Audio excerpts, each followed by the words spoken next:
স্বাগত নিউজ 24 সন্ধ্যা ৭টার সংবাদে আপনাদের সঙ্গে আছি আমি তাসনিমে জান্নাত অর্থে এবং আমি সানজিদা ইসলাম। পবিত্র রমজান মাসের চাঁদ দেখা যাওয়ায় ভিন্ন প্রেক্ষাপটে আগামীকাল থেকে শুরু হচ্ছে পবিত্র মাহে রমজান। ঝুঁকি এড়াতে মসজিদে মুসল্লির সংখ্যা নির্ধারণ করে দিয়েছে ইসলামিক ফাউন্ডেশন। আরিফিন শাকিল জানাচ্ছেন বিস্তারিত। বছর ঘুরে আবার এসেছে পবিত্র রমজান।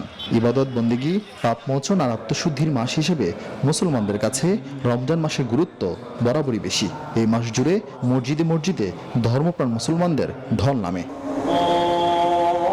কিন্তু প্রাণঘাতী করোনা মহামারীর জন্য গেল বছরের মতো এবারও মসজিদে ওয়াক্ত আর তারাবির নামাজে মুসল্লির সংখ্যা নির্ধারণ করে দিয়েছে ইসলামিক ফাউন্ডেশন। এক সংবাদ বিজ্ঞপ্তিতে ইফা জানায়, মসজিদে 5 ওয়াক্ত ও তারাবির নামাজে সর্বোচ্চ 20 জন মুসল্লি অংশগ্রহণ করতে পারবে। ইসলামিক চিন্তাবিদরা বলেছেন, মহামারী করোনা থেকে রেহাই পেতে সৃষ্টিকর্তার কাছে দোয়ার পাশাপাশি সরকারি নির্দেশনা মেনে চলতে হবে। ছুটির এ সময় বেশি বেশি ইবাদত করার পরামর্শ দিয়েছেন তারা। এই রমজান মাসের মধ্যে লকডাউন থাকবে বা বন্ধ থাকবে, ছুটি থাকবে, সেই হিসাবে ইবাদতের মাসকে যেন আমরা নেগলিজেন্সি করে বা অবহেলা করে বিনষ্ট না করে দেই, বরং ঘরের মধ্যে বসে বসে বেশি বেশি করে ইবাদত করার জন্য চেষ্টা করব। ইবাদত থেকে মুক্ত হবে না, আল্লাহ পাক দেখবেন মানুষের অন্তরটা, নিয়তটা। দিনটা আমরা কোরআনের মাধ্যমে, হাদিস, তাসবিহ, তাহলিল, জিকির আজকারের মধ্যে কাটাইতে পারি, কোরআন তেলাওয়াতের মধ্যে কাটাইতে পারি। জামাতে উপস্থিত হওয়া অসম্ভব হয়, তাহলে আমি ঘরে বসি, ঘরেতে আমি এই নামাজটা, সুন্নত নামাজ 20 রাকাত আমরা আদায় করে নিব, ফার্স্ট আল্লাহর কাছে দোয়া করব। মঙ্গলবার দেশের আকাশে পবিত্র রমজান মাসের চাঁদ দেখা গেছে বলে জানান জাতীয় চাঁদ দেখা কমিটি। বাদ মাগরিব ইসলামিক ফাউন্ডেশনের এক বৈঠক শেষে ধর্ম সচিব এ তথ্য জানান। আরিফিন শাকিল, নিউজ 24, ঢাকা। পবিত্র রমজান নিয়ে চাঁদ দেখা কমিটির মিটিং চলছে, আমরা সরাসরি যাচ্ছি সেখানে।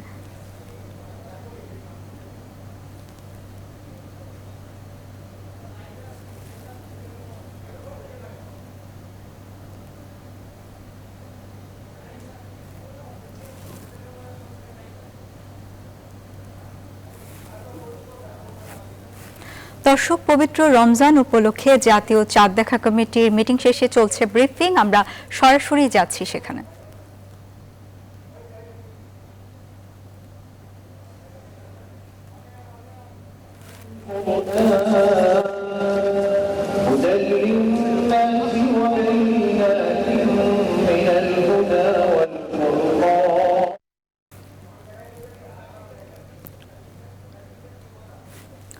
দর্শক, জাতীয় চাঁদ দেখা কমিটির ব্রিফিং চলছিল, আমরা সরাসরি ছিলাম সেখানে। কাল থেকে কঠোর লকডাউনে যাচ্ছে সরকার। টানা 8 দিনের এই লকডাউনে দেশবাসীকে সরকারের দেয়া 13 দফা নির্দেশনা মানতে হবে। এরই মধ্যে জেলা প্রশাসনকে এ বিষয়ে কড়া নির্দেশনা দিয়েছে জনপ্রশাসন মন্ত্রণালয়। যাত্রী পরিবহন পুরোপুরি বন্ধ থাকলেও সরকারি সিদ্ধান্ত অনুযায়ী সড়ক, রেল ও আকাশপথে পণ্যবাহী সব পরিবহন চলতে পারবে। লকডাউনে কি করা যাবে আর কি যাবে না তুলে ধরেছেন লাকমিনা জাসমিন সোমা। কোভিড-19 ভাইরাসের সংক্রমণ ঠেকাতে কাল থেকে কঠোর হচ্ছে সরকার। 13 দফা বিধিনিষেধ বাস্তবায়নের লক্ষ্য নিয়ে শুরু হচ্ছে টানা 8 দিনের লকডাউন। সরকারের প্রজ্ঞাপনে জারি হওয়া বিধিনিষেধ কার্যকর থাকবে 14 এপ্রিল ভোর 6টা থেকে 21 এপ্রিল মধ্যরাত পর্যন্ত।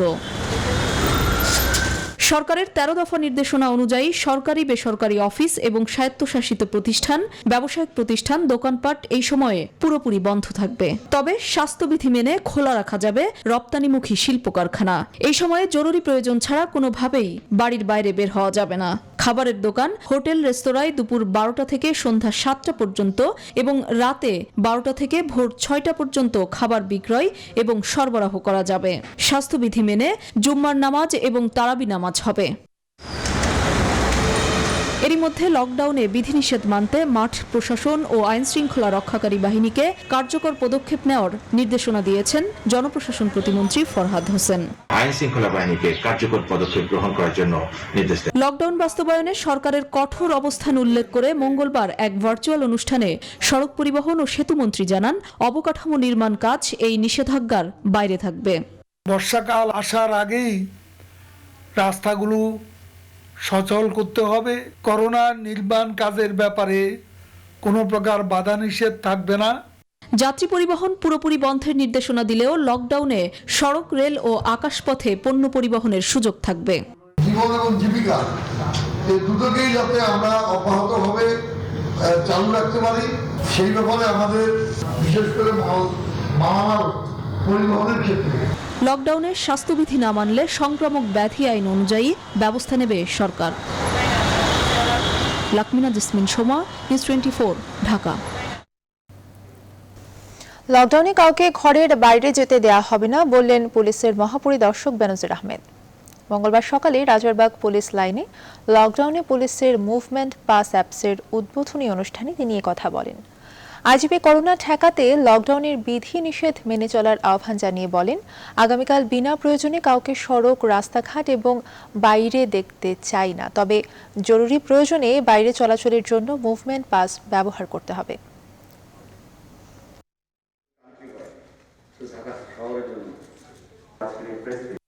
অবশ্যই আমাদের অপ্রয়োজনীয় মুভমেন্ট বন্ধ করতে হবে। আগামীকাল থেকে আমরা রাস্তাঘাটে কাউকে দেখতে চাই না বিনা প্রয়োজনে। আর বিনা প্রয়োজন মানে কি, প্রয়োজন আছে কিনা সেটা তাকে জাস্টিফাই করতে হবে। এই বিষয়ে আমরা দেশবাসীর সহযোগিতা চাই। কোনো প্রয়োজনে বেরোতে হয়, অতি প্রয়োজন যদি বাইরে বেরোতে হয় অবশ্যই মাস্ক পরতে হবে, দ্রুততম সময়ের মধ্যে বাসায় ফিরে যেতে হবে। লকডাউনের সুযোগে ঢাকা ছেড়ে বাড়ি ফেরার জনস্রোত চলছে গত দুদিন ধরেই। এ নিয়ে বিস্তারিত জানাতে যুক্ত হচ্ছেন সহকর্মী মাসুদা লাবনী। লাবনী, লকডাউনের কারণে অনেকেই বাড়ি ফিরতে শুরু করেছেন, কি অবস্থা দেখছেন রাজধানীর?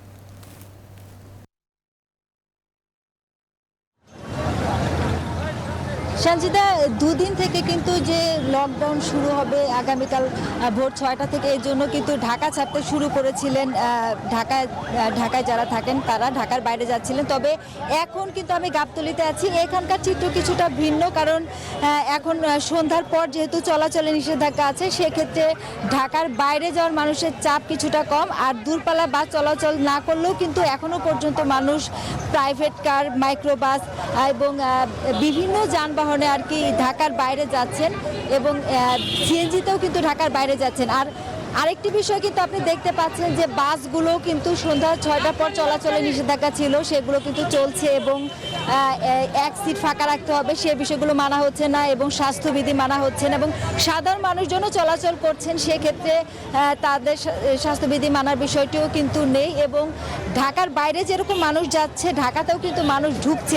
আপনি কিন্তু দেখতে পাচ্ছেন যে এখানে অনেক মানুষ যারা ঢাকার বাইরে গিয়েছিলেন তারা কালকে থেকে যেহেতু কঠোর লকডাউন শুরু হচ্ছে, সেক্ষেত্রে তারা ঢাকাতে ফিরছেন, এরকম অনেকে আমরা পেয়েছি। তবে এই যে গাবতলীর থেকে কিন্তু আবদুল্লাপুরে এই চিত্রটা আরও বেশি, আমি ওখানেও ছিলাম, সেখানে দেখেছি যে ঢাকামুখী এবং ঢাকায় ঢোকা এবং ঢাকা বাইরে যাওয়া মানুষের কিন্তু স্রোত বেশি এবং সেখানে কিন্তু যানজট আছে এবং বাড়তি ভাড়া নিয়ে কিন্তু মানুষ এই যে ঢাকার বাইরে যাচ্ছে এবং ঢাকার মধ্যে প্রবেশ করছে। সঞ্জিতা। লাবণী, আপনাকে ধন্যবাদ। দর্শক, লকডাউনের ঠিক আগে রাজধানী ঢাকার খবর জানাচ্ছিলেন সহকর্মী মাসুদা লাবণী। পথে পথে হয়রানি, ভোগান্তির যুদ্ধ আর অতিরিক্ত ভাড়া দিয়ে ঢাকা শহর ছাড়ছে মানুষ। করোনা ভাইরাসের সংক্রমণ ঠেকাতে যে সর্বাত্মক লকডাউনের শুরু হয়েছে বুধবার থেকে, তার আগে সবচেয়ে সংক্রমিত মহানগর ঢাকা থেকে ছড়িয়ে পড়ছে মানুষ দেশের প্রায় সব জেলাতেই। তৌফিক মাহমুদ মুন্নার রিপোর্ট। পরিবহনের ট্রাকে করে যাত্রীরা চলাচল করছে, বিআরটি এর এখানে দায়িত্ব আছে, এই বিষয়টা দেখতে হবে সিরিয়াসলি। পণ্য পরিবহন যেন যাত্রী পরিবহনের রূপ না। পণ্যবাহী পরিবহনে যাত্রীবহন নিষিদ্ধের মন্ত্রী বক্তব্যের পরদিনের চিত্র এটি। রাজধানীর প্রবেশ পথ থেকে একটু এগিয়ে আমিনবাজার, হিমায়তপুর অথবা দীর্ঘ মহাসড়কে সবখানে চিত্রই এমন। লকডাউনের আগের দিন এভাবেই ঢাকা ছাড়ছে রাজধানীবাসী। করোনা হলে এখন কি করবো, তো আর করোনা শুনবো না, থাকলে ঋণ হবে, এই জন্য দেশে যাইতেছি। জীবন ঝুঁকি নিয়ে হলেও যাইতে হবে, বাড়িতে না খেয়ে কি মরবো এখন? এখন বাস তো বন্ধ স্যার, মানুষগুলো তো যাওয়া লাগবে, যার কারণে আমরা নিয়ে যাচ্ছি। লকডাউনে দূরপাল্লার বাস বন্ধ থাকলেও বন্ধ ছিল না রাজধানী ছেড়ে যাওয়া মানুষের সংখ্যা। সকাল থেকে পায়ে হেঁটে হোক, সিএনজিতে করে হোক অথবা যে কোনো উপায় হোক রাজধানী ছাড়ছেন এই ঢাকা শহরের মানুষ, আর এক্ষেত্রে মানছেন না কোনো ধরনের স্বাস্থ্যবিধি। ভোর থেকে গাবতলীতে মানুষের এই ভিড় থামেনি, বরং বেড়েই চলেছে। সংক্রমণের ভয়ে তারা ঢাকা ছাড়লেন নানা অজুহাতে। যেভাবে যাওয়াইতে লাগবে আমি এইভাবে কি করি এখন, বাড়িতে বউ বাচ্চা আছে। হ্যাঁ, যাওয়াই লাগবে, কারণ এখন তো আসছি, এখন তো যাওয়া লাগবেই, তাই না? ভাইয়ে ভাই যাইতে হবে, সিএনজি হোক অটো গাড়ি হোক যাইতে হবে। আমিনবাজার বা হিমায়তপুর যেখানে নজরদারি কম, সেখানকার পরিস্থিতি কেবল এমনই নয়। একই চিত্র খোদ গাবতলী অথবা যাত্রাবাড়ি আর আব্দুল্লাহপুরের সড়কেও। সাথে ভোগান্তি, 5 গুণ ভাড়া আর ন্যূনতম স্বাস্থ্যবিধি না থাকার চিত্র একাকার। আর আসবো যখন সরকারের সুবিধা আমাদের যখন ডাকে আবার তখন আসবো। 250 টাকা, সেখানে এখন ভাড়াতে লাগতেছে 1500 টাকা। মানুষের এই জনস্রোতের প্রভাব পড়েছে পদ্মা পার হবার চারঘাট, পাটুইয়া, দৌলদিয়া আর শিমুলিয়া বাংলা বাজার ঘাটেও, যেখানে স্পিডবোটেও হাজার হাজার মানুষকে ঝুঁকি নিয়ে প্রমত্ত পদ্মা পার হতে দেখা যায়। তবিক মাহমুদ মুন্না, নিউজ 24, ঢাকা। করোনা ভাইরাসে আক্রান্ত বিএনপি চেয়ারপারসন ও সাবেক প্রধানমন্ত্রী খালেদা জিয়ার শারীরিক অবস্থা ভালো রয়েছে। আজ মঙ্গলবার বিকেলে খালেদা জিয়ার ব্যক্তিগত চিকিৎসক আল মামুন এই কথা জানিয়েছেন। এর আগে বিএনপি মহাসচিব মির্জা ফখরুল ইসলাম আলমগীর গুলশান কার্যালয়ে দলের সংবাদ সম্মেলনেও এই একই কথা জানান। আরও জানাচ্ছেন মারুফা রহমান। মঙ্গলবার বিকেলে করোনা আক্রান্ত বিএনপি চেয়ারপারসন খালেদা জিয়ার শারীরিক পরীক্ষা নিরীক্ষার জন্য গুলশানের বাসভবন ফিরোজায় আসেন ব্যক্তিগত চিকিৎসক আল মামুন। খালেদা জিয়ার করোনা চিকিৎসার প্রধান সমন্বয়কারী যুক্তরাজ্যে থাকা পুত্রবধূ ডক্টর জোবাইদার সমন্বয়ে মেডিকেল টিম 48 ঘন্টা পর পর খালেদা জিয়ার শারীরিক পরীক্ষা করছেন। তারই অংশ হিসেবে ডাক্তার মামুন আজও বিভিন্ন নমুনা নিয়েছেন। তবে তার মতে খালেদা জিয়ার শারীরিক অবস্থা এখনো পুরোপুরি স্বাভাবিক। তাহলে পঞ্চম দিন আজকে, পঞ্চম দিন করোনা আক্রান্ত খবর, পঞ্চম দিন। আল্লাহর রহমতে এখন পর্যন্ত ম্যাডাম সম্পূর্ণরূপে সুস্থ আছে। তার কোনো ধরনের কোনো উপসর্গ, জ্বর, গলা ব্যথা, শ্বাসকষ্ট, শারীরিক দুর্বলতা, মুখের রুচি, নাকের ঘ্রাণ সব ঠিক আছে, কোনো ধরনের কোনো সমস্যা নেই। কোনো এখন ভালো আছে। আজকে আমরা ব্লাড টেস্ট করছি তার রিস্ক অ্যাসেসমেন্ট করার জন্য আর কি। এর আগে বিএনপি চেয়ারপারসনের কার্যালয়ে এক সংবাদ সম্মেলনেও খালেদা জিয়ার সর্বশেষ শারীরিক অবস্থার কথা জানান দলের মহাসচিব মির্জা ফখরুল ইসলাম আলমগীর। একই অবস্থা তিনি স্টেবল আছেন এবং আমরা আশা করছি, ইতিমধ্যে তার চিকিৎসা শুরু হয়েছে। আমরা আশা করছি, আল্লাহ তাআলাকে দোয়া করছি সবসময়, ওটা দেশের মানুষ দোয়া করছে যে তিনি যেন অতি দ্রুত সুস্থ হয়ে ওঠেন। সংবাদ সম্মেলনে বিএনপি মহাসচিব আরো বলেন, লকডাউনের নামে জনগণের উপর অকার্যকর শাটডাউন চাপানো হয়েছে। লকডাউনটাকে নাম হিসেবে ব্যবহার করছে, কিন্তু যেটা এখন পর্যন্ত আমরা দেখছি যে অকার্যকর একটা শাটডাউন করছে। কোনো পরিকল্পনা নেই, কোনো রোড ম্যাপ নেই। এই যে 7 দিন দিয়েছে, এরপরে কি হবে? মারুফা রহমান, নিউজ 24, ঢাকা। জাতির বৃহত্তর স্বার্থে ছুটিতে আসা প্রবাসী কর্মীদের কর্মস্থলে ফিরতে লকডাউনের মাঝে আন্তর্জাতিক ফ্লাইট সচল রাখতে সরকারের প্রতি দাবি জানিয়েছে association of travel agents of Bangladesh, ATAB. মঙ্গলবার সকালে ঢাকা রিপোর্টার্স ইউনিটিতে এক সংবাদ সম্মেলনে সংগঠনের নেতারা এসব কথা বলেন। তারা জানান, আন্তর্জাতিক ফ্লাইট বন্ধ থাকায় লকডাউনের 8 দিন সৌদি আরব ও সংযুক্ত আরব আমিরাতের অন্তত 20,000 কর্মী চাকরি অনিশ্চয়তায় পড়বে। টিকেট ও অন্যান্য যাত্রী সহ প্রবাসী কর্মী যাত্রীদের নিজ গন্তব্যে গমনের জন্য লকডাউনের মাঝে আন্তর্জাতিক ফ্লাইট সমূহ সচল রাখতে আমরা মাননীয় প্রধানমন্ত্রী রাষ্ট্রনায়ক শেখ হাসিনা হস্তক্ষেপ কামনা করছি। শুধুমাত্র দুবাই আর সৌদি আরবে 20,000-এর মতো আছে এই 7 দিনে। এই লকডাউনের সময়ও যে একটা ব্যাকলগ হবে, পরে কিন্তু ঠিক একই পরিস্থিতি তৈরি হওয়ার সমূহ সম্ভাবনা আছে। দর্শক, জাতির উদ্দেশ্যে ভাষণ রাখছেন প্রধানমন্ত্রী শেখ হাসিনা। আমরা এখন সরাসরি চলে যাচ্ছি তার বক্তব্যে। গুরু রবীন্দ্রনাথ ঠাকুরের কালজয়ী এই গান গেয়ে আজ আমরা আবাহন করব নতুন বছরকে। একই সঙ্গে শুরু হয়েছে মুসলমানদের পবিত্র সিয়াম সাধনার মাস মাহে রমজান। আমি সকল ধর্মপ্রাণ মুসলমানকে পবিত্র মাহে রমজানের মোবারকবাদ জানাচ্ছি। নতুন বছরের শুভক্ষণে আমি গভীর শ্রদ্ধার সঙ্গে স্মরণ করছি সর্বকালের সর্বশ্রেষ্ঠ বাঙালি জাতির পিতা বঙ্গবন্ধু শেখ মুজিবুর রহমানকে। শ্রদ্ধা জানাচ্ছি জাতীয় চার নেতার প্রতি, স্মরণ করছি মুক্তিযুদ্ধের 30 লাখ শহীদ এবং 2 লাখ নির্যাতিত মা বোনকে। শ্রদ্ধা জানাচ্ছি সকল বীর মুক্তিযোদ্ধাকে। আমি স্মরণ করছি 1975 সালের 15ই আগস্টের কাল রাতে ঘাতকদের হাতে নিহত আমার মা বেগম ফজিলাতুন্নেসা মুজিব, 3 ভাই মুক্তিযোদ্ধা ক্যাপ্টেন শেখ কামাল, মুক্তিযোদ্ধা লেফটেন্যান্ট শেখ জামাল ও 10 বছরের ছোট্ট শেখ রাসেলকে। কামাল ও জামালের নবপরিণীতা বধূ সুলতানা কামাল ও রোজি জামাল, আমার চাচা মুক্তিযোদ্ধা শেখ আবু নাসির সহ সেই রাতে সকল শহীদকে। প্রিয় দেশবাসী, সৃষ্টির অমোঘ নিয়মে সময় চলে যায়। করোনা ভাইরাসের মহামারীর মধ্যেই আমরা 1 বছরের অধিক সময় পার করলাম। মার্চের প্রথম সপ্তাহের দিকে আমাদের দেশে করোনা ভাইরাস প্রথম শনাক্ত হয়েছিল। নানা আশঙ্কা আর আতঙ্ক গ্রাস করেছিল আমাদের। সেসব মোকাবেলা করেই আমাদের টিকে থাকতে হয়েছে। এরই মধ্যে করোনা ভাইরাসের থাওয়ায় আমরা হারিয়েছি আমাদের অনেক প্রিয়জনকে, আপনজনকে। আমি সকলের রুহের মাগফিরাত এবং আত্মার শান্তি কামনা করছি। স্বজন হারা পরিবারের সদস্যদের প্রতি গভীর সমবেদনা জানাচ্ছি। প্রিয় দেশবাসী, পহেলা বৈশাখের বর্ষবরণ বাঙালির সর্বজনীন উৎসব। আবহমান কাল ধরে বাংলার গ্রামগঞ্জে আনাচে কানাচে এই উৎসব পালিত হয়ে আসছে।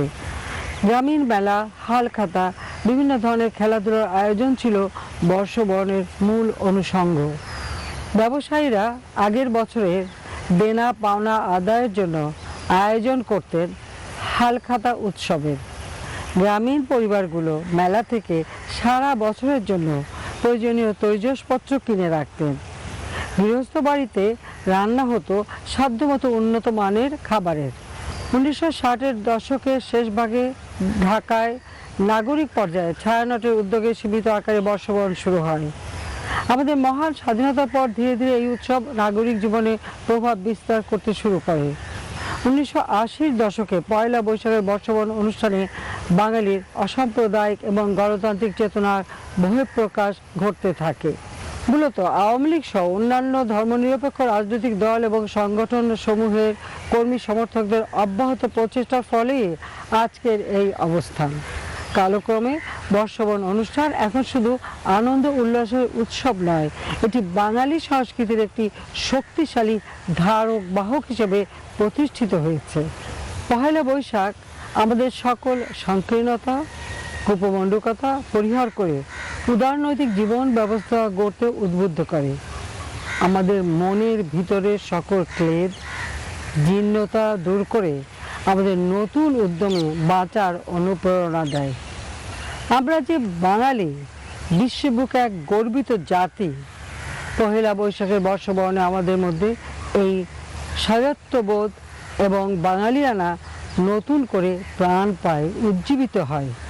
আজ শুধু বাংলাদেশে নয়, বিশ্বের যে প্রান্তেই বাঙালি জনগোষ্ঠী বসবাস করেন, সেখানেই বাঙালির হাজার বছরের লোক সংস্কৃতির বিস্তার ঘটছে বর্ষবরণ সহ নানা অনুষ্ঠানের মধ্য দিয়ে। আর পৃথিবী জুড়ে তৈরি হচ্ছে বাঙালি সংস্কৃতির সঙ্গে অন্য সংস্কৃতির সেতু বন্ধ।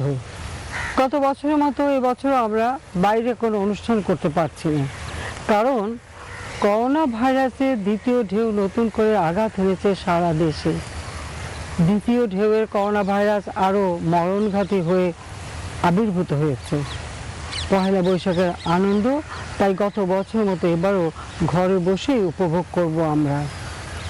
টেলিভিশন চ্যানেল সহ নানা ডিজিটাল মাধ্যমে অনুষ্ঠানমালা প্রচারিত হবে।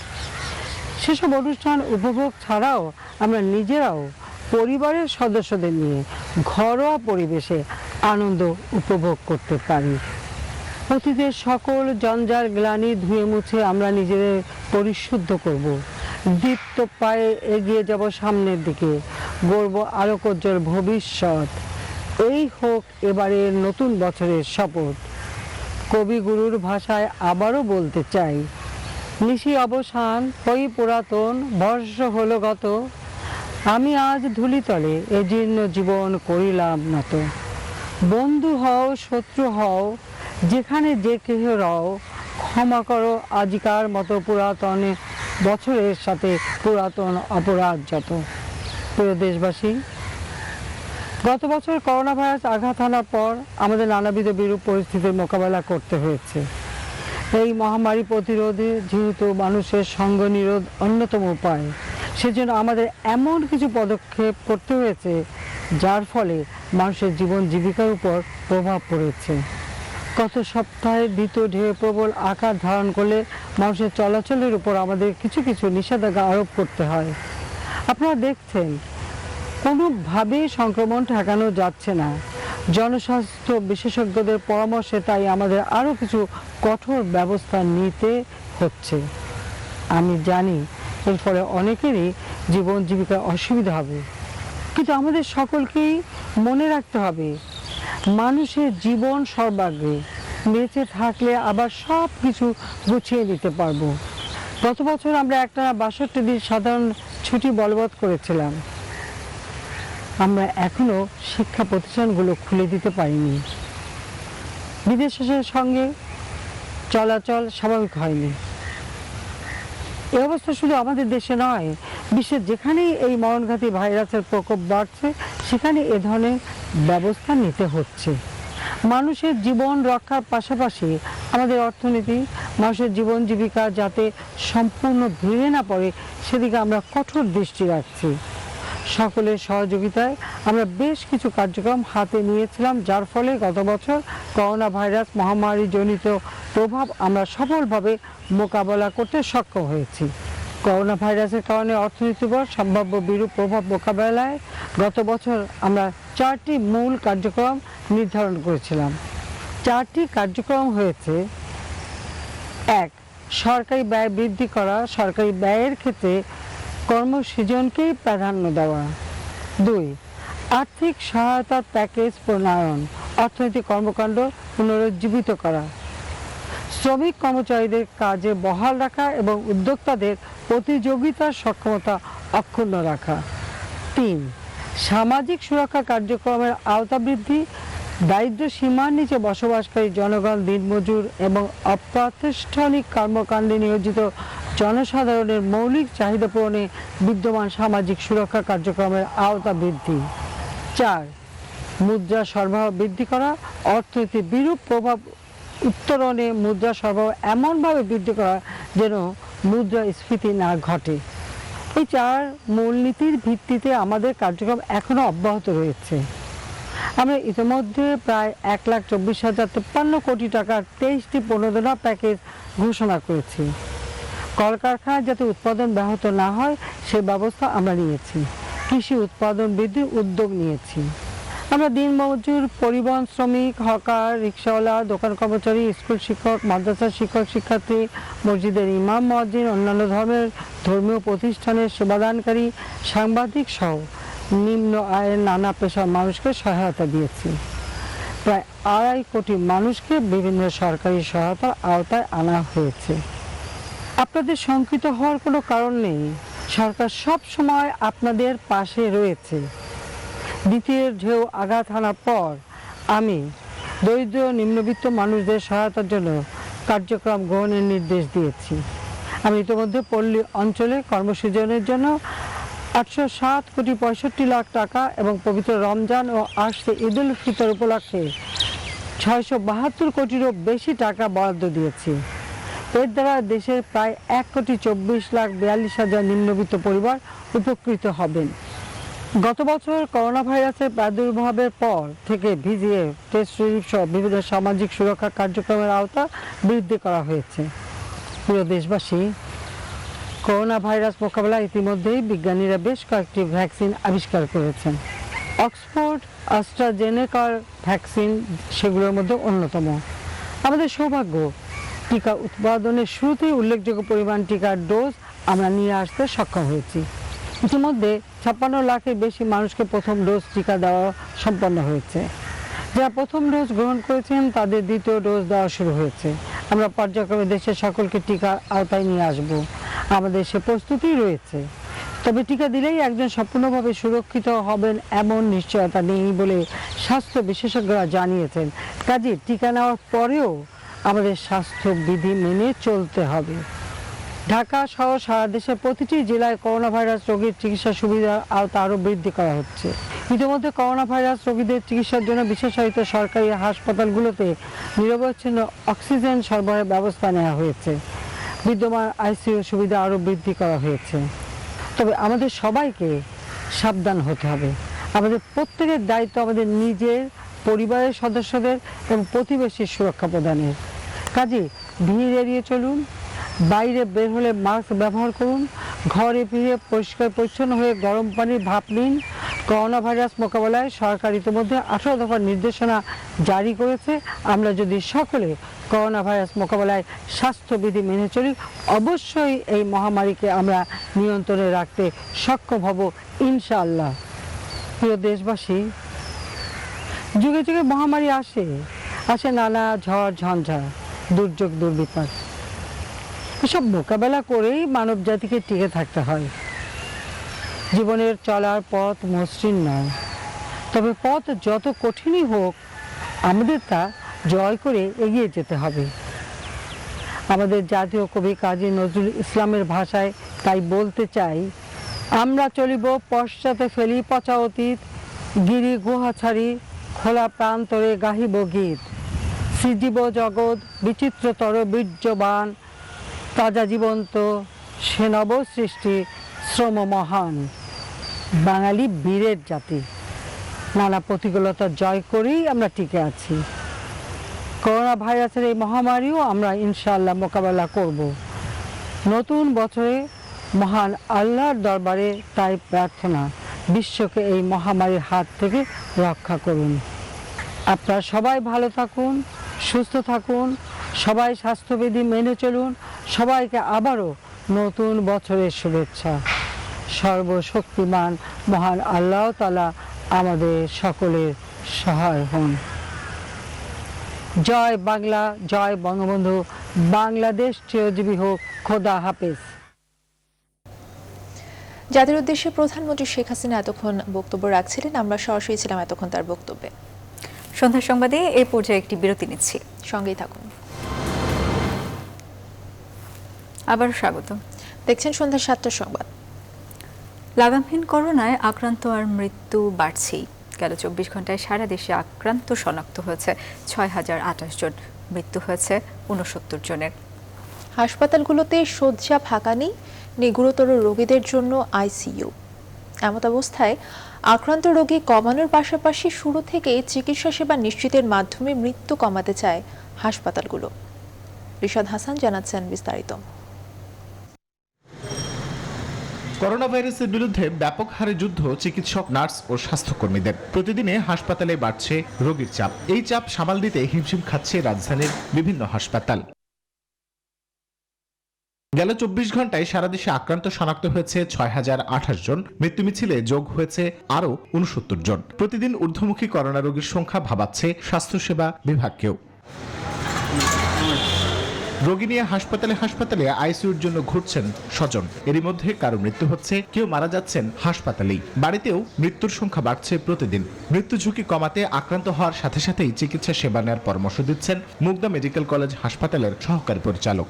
মুমূর্ষ অপেক্ষা পরিস্থিতির জন্য অপেক্ষা না করে সিমটম দেখা দেওয়া মাত্র পরীক্ষার আওতায় আসা, তারপরে কোভিড আক্রান্ত হয়ে থাকলে সাথে সাথে চিকিৎসার সেবার আওতায় চলে আসা।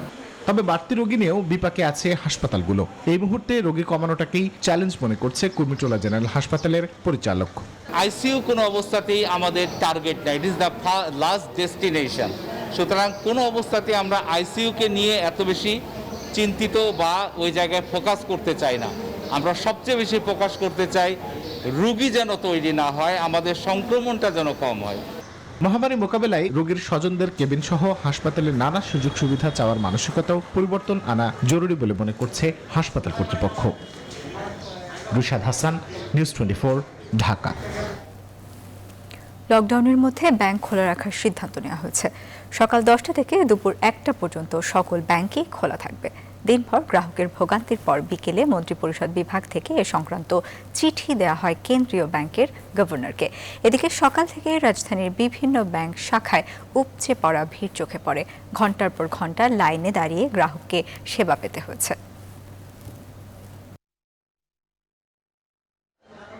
ব্যাংক না খোলা থাকলে তো মানুষ বিপদে সে টাকার এটা কোথায় থেকে সোর্সটা পাবে। লোকের যে ভোগান্তি, হাজার হাজার লোক রৌদ্রের মধ্যে দাঁড়ায় আছে, তারা তো আর এরপরে ব্যাংকিং করতে পারবে না। সাধারণ লোক, তাদের বাজারঘাট অনেক কিছু ব্যাপার আছে, একটা রোজা আছে, একটা ঈদ আছে, এই জন্য মানুষের অনেক কষ্ট। উচিত ছিল 2 ঘন্টা বাড়ানো। সকালে গিয়েছি বনানী ব্রাঞ্চে, ওইখানে অনেকক্ষণ দাঁড়িয়ে থাকে, বলতেছে টাকা নাই। সেখান থেকে আবার ফিরে আবার দৌড়ে আবার এখানে আসলাম। এখানেও দেখেন কতগুলো লাইন, সিরিয়াল লাইন মেনটেন করে আমার এখানে আসতে হয়েছে। সংবাদের সময় হলো আরো একটি বিরতির, সঙ্গেই থাকুন। আবারও স্বাগত। দেখছেন সন্ধ্যা 7টার সংবাদ। হঠাৎ করে আন্তর্জাতিক ফ্লাইট বন্ধের সিদ্ধান্তে সংকটে পড়েছেন হাজার হাজার বিদেশ গমনেচ্ছু ও অভিবাসী কর্মী। বিদেশে প্রাতিষ্ঠানিক কোয়ারেন্টাইনের অগ্রিম খরচ, টিকিটের টাকা কিংবা ভ্রমণ অনুমতি নিয়েও যেতে না পারায় ক্ষোভ প্রকাশ করছেন তারা। বিশ্লেষকদের মতে সরকারের এমন আত্মঘাতী সিদ্ধান্তে আবারও চরম হুমকির মুখে পড়তে পারে দেশের বৈদেশিক শ্রমবাজার ও রেমিটেন্স আয়। আর সিভিল এভিয়েশন কর্তৃপক্ষের মতে সমস্যাটি একেবারেই সাময়িক।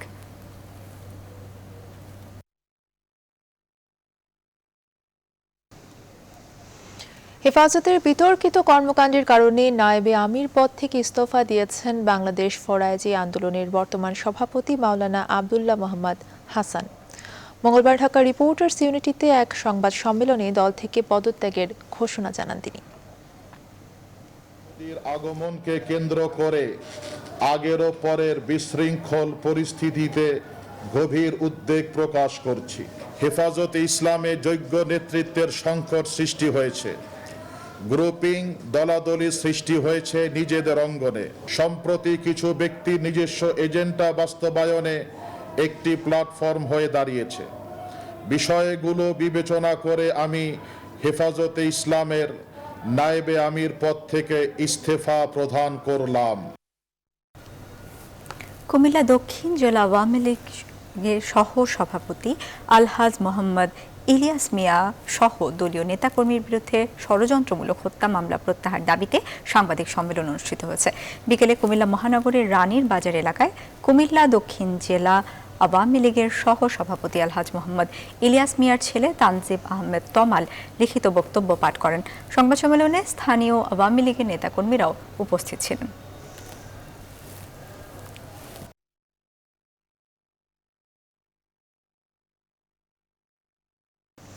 এবারে ফার্স্ট সিকিউরিটি ইসলামী ব্যাংক অর্থ বাণিজ্য সংবাদ।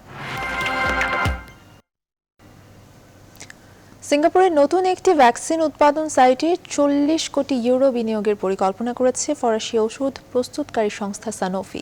সোমবার এই তথ্যটি নিশ্চিত করেছে রয়টার্স। এক বিবৃতিতে সানোফি জানায়, এশিয়ার জন্য নতুন সাইটটি বিপুল পরিমাণ ভ্যাকসিন উৎপাদন এবং ভবিষ্যৎ মহামারীর ঝুঁকির প্রতিক্রিয়া জানাতে সক্ষম হবে। নতুন এই প্রকল্পের মাধ্যমে স্থানীয় 200 জনের কর্মসংস্থানের সৃষ্টি হবে বলেও জানানো হয়েছে ওষুধ নির্মাণকারী প্রতিষ্ঠানটির পক্ষ থেকে।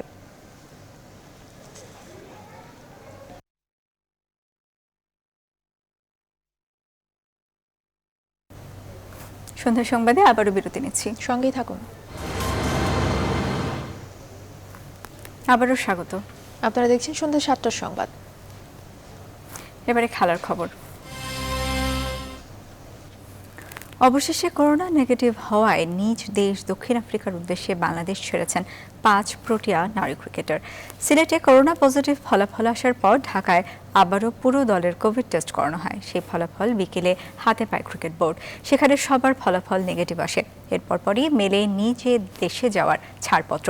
এর আগে করোনা ফলাফল পজিটিভ হওয়ায় দলের এই 5 ক্রিকেটারকে রেখেই দেশে ফিরে যায় দক্ষিণ আফ্রিকা নারী ইমার্জিং দলের বাকি সদস্যরা। সিলেট আন্তর্জাতিক ক্রিকেট স্টেডিয়ামে সিরিজ চলাকালে আক্রান্ত ওই 5 জন সহ নারী ক্রিকেটাররা সিলেটের রোজ ভিউ হোটেলে অবস্থান করছিলেন।